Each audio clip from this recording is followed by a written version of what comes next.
अहाँ सब सुन रहल छी कंचन म्यूजिक के शानदार प्रस्तुति Khushi recording studio Baluaha. Music by DJ Shiva बरसा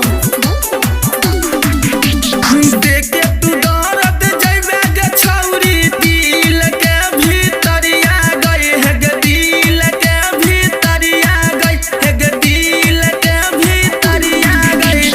पागल बना के जइबे गे छौरी मिलाई के तू नजरिया गई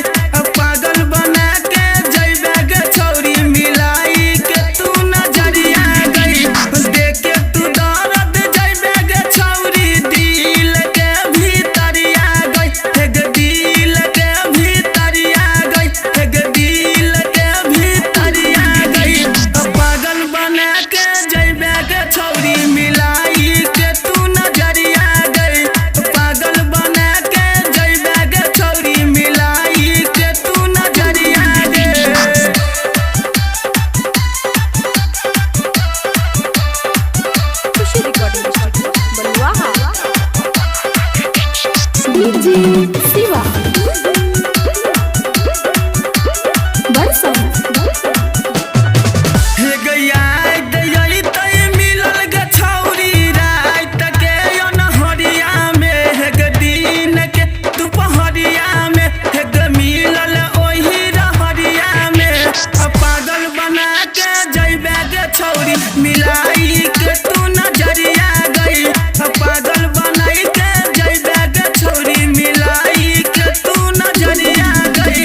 देखे तू दौड़त जइबे गे छौरी दिल के भीतरिया गई हे गे दिल के भीतरिया गई हे गे दिल के भीतरिया गई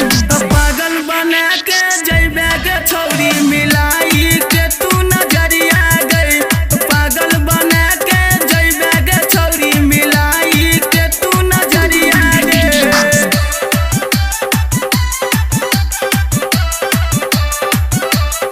खुशी रिकॉर्डिंग स्टूडियो बलुआहा। डीजे शिवा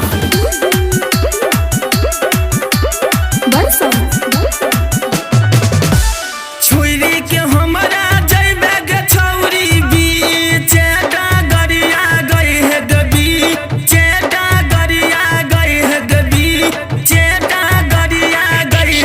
पागल बना के जइबे गे छौरी मिलाई के तू नजरिया गई पागल बना के जइबे गे छौरी मिलाई के तू नजरिया गई देखे तू दौड़त जइबे गे छौरी दिल के भीतरिया गई हे गे दिल के भीतरिया गई हे गे दिल के भीतरिया गई पागल बना के जइबे गे छौरी मिलाई के तू नजरिया गई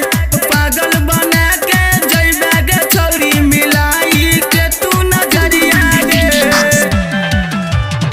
खुशी रिकॉर्डिंग स्टूडियो बलुआहा।